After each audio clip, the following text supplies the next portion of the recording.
Salut la gang. Donc, voici le travail que vous avez à faire. Donc, c'est de compléter des notes de cours et aussi faire des exercices.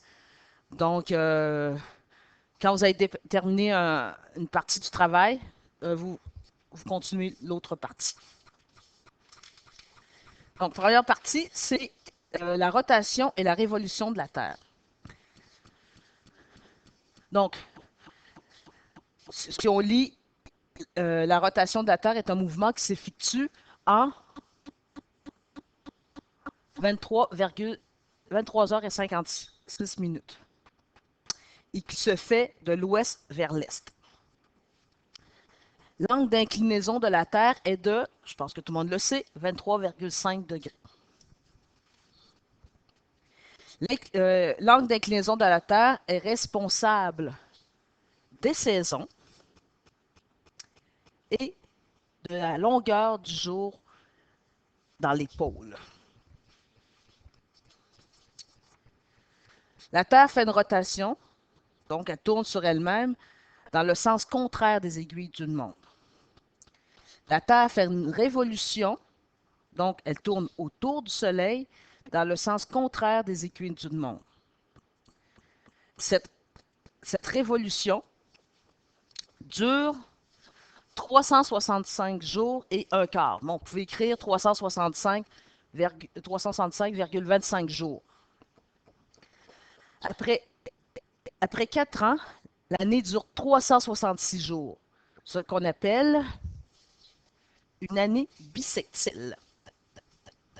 On ajoute alors le jour du 29 février au calendrier. C'est l'année des Jeux olympiques. Donc, c'est souligné, je crois, des Jeux olympiques. Et voilà.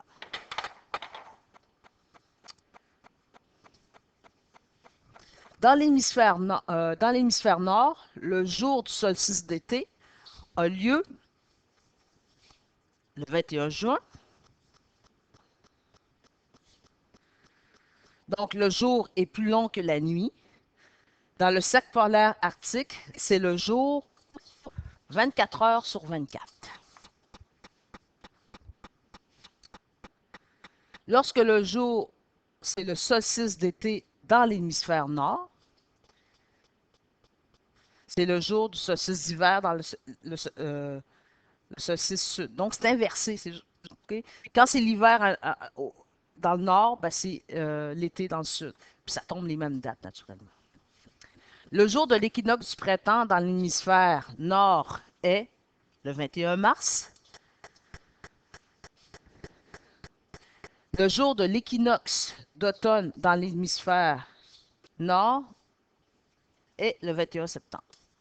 Donc, à chaque 4 mois, à chaque 3 mois, excusez-moi, on change de saison dans le fond. Puis qu'est-ce qu'il y a de particulier dans l'équinoxe? Le jour dure 12 heures. Donc, la durée du jour est égale à la durée de la nuit. Donc, 12 heures approximativement, 12 heures de jour, 12 heures de nuit. C'est ça qu'il y a de particulier. Donc, première partie est non, pas tout à fait terminée. Donc, les phases de la Lune et les éclipses.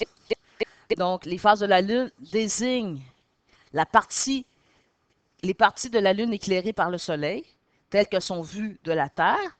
Et la Lune tourne autour de la Terre en 28 jours. On dit que la Lune est le satellite de la Terre parce qu'elle tourne autour de la Terre, justement.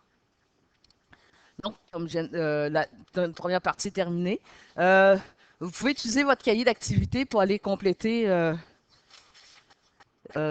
cette activité-là. Donc, quand la Lune est pleine, ça s'appelle comment? Vous pouvez aussi regarder dans votre cahier Canada. Puis, n'oubliez pas l'évolution 1, 2, 3. J'avais bien nommé à partir de 1, 2, 3, 4, 5, 6, 7, 8. Donc, quand vous avez terminé, vous passez à l'autre partie. On va parler de l'éclipse. L'éclipse de la Lune et l'éclipse solaire. Je l'introduis, puis je vais l'approfondir un peu plus au prochain cours avec des vidéos. Mais vous allez avoir déjà une première idée de ce que c'est. Donc, une éclipse de Lune est lorsqu'on ne voit pas aussi bien la Lune parce qu'elle se situe elle est située entre le Soleil et la Lune. Donc, il y aura une éclipse de lune. Cette dernière présente la phase de pleine lune. La lune entre dans le cône d'ombre de la Terre. Donc, c'est ce qu'on voit ici, là.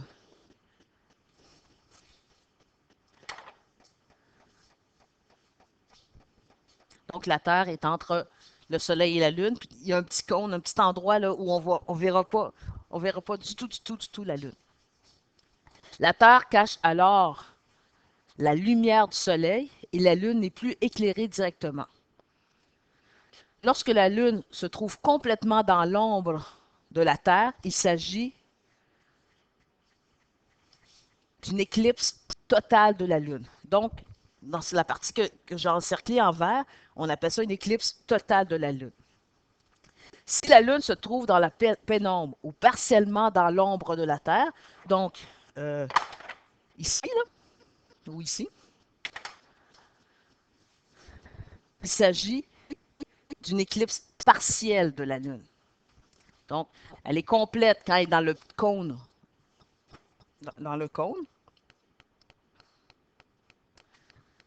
Sinon, c'est partiel. Maintenant, pour une éclipse, ça, on vient de voir l'éclipse de Lune. L'éclipse de Soleil est lorsqu'on ne voit pas le Soleil à cause de la Lune.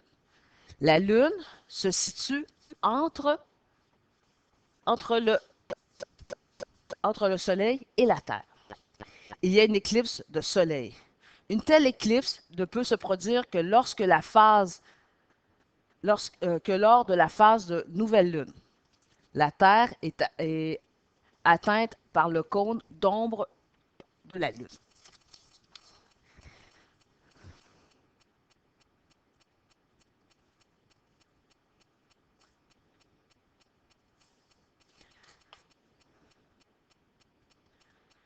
La Lune empêche alors, excusez-moi, empêche alors la lumière du Soleil de parvenir sur une certaine portion de la Terre, projetant plutôt une ombre dans cette zone.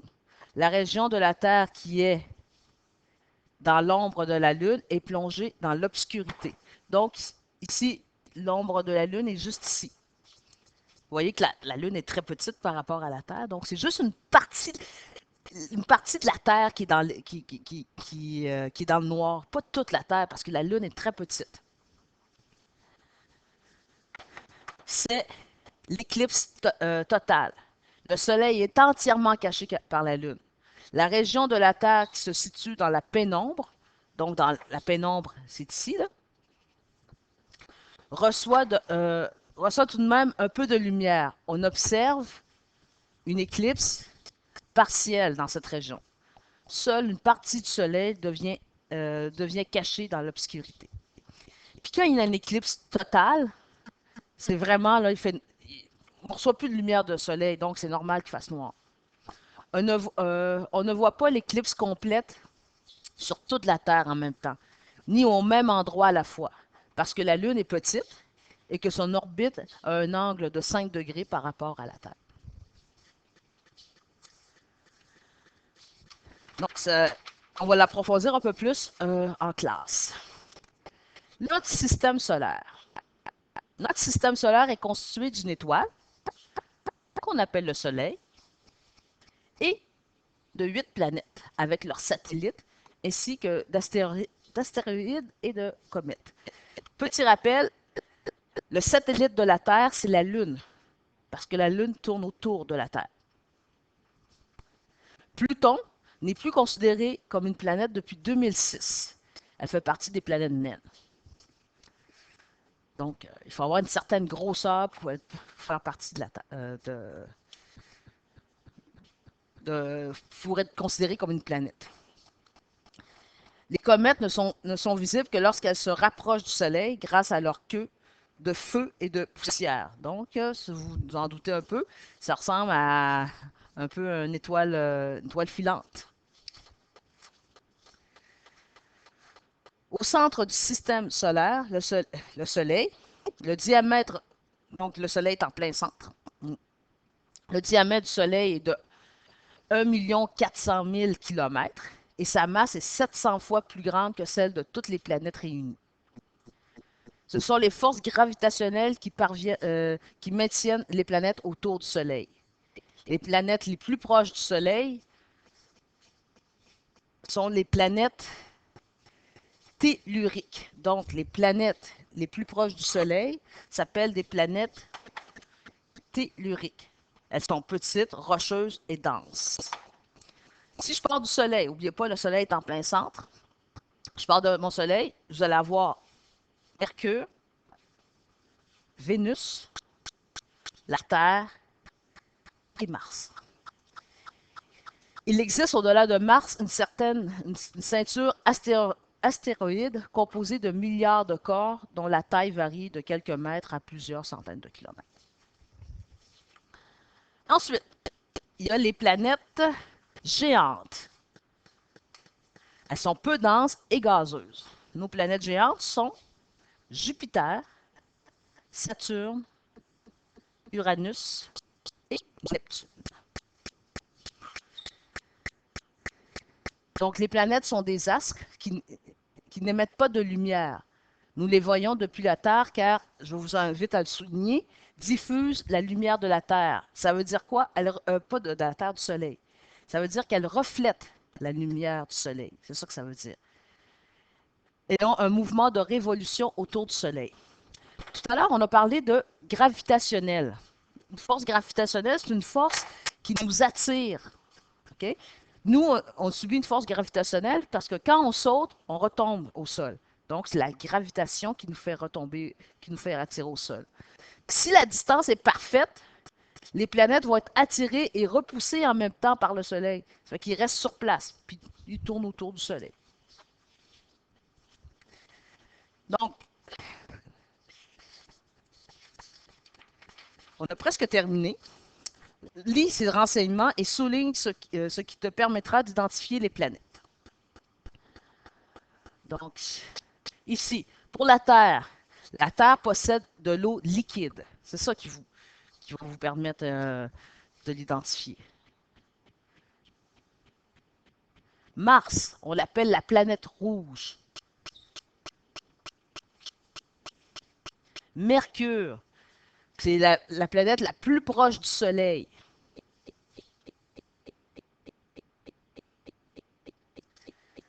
Vénus, on dit qu'elle ressemble à la Terre. Elle a une atmosphère et est composée d'acide sulfurique de couleur jaune. Je vous dirais que les éléments les plus importants, là, les éléments les plus importants, je vais juste le retravailler un petit peu avec vous. Là. Ce serait ça ici. Elle est de couleur jaune. Elle est de couleur jaune. Okay? Donc, elle est de couleur jaune. Donc, Vénus est de couleur jaune. Jupiter, c'est la plus grosse des planètes. On appelle ça l'œil de Jupiter parce qu'il y a comme un vent violent sur cette planète-là qu'on voit, ça tourne, c'est un gigantesque cyclone.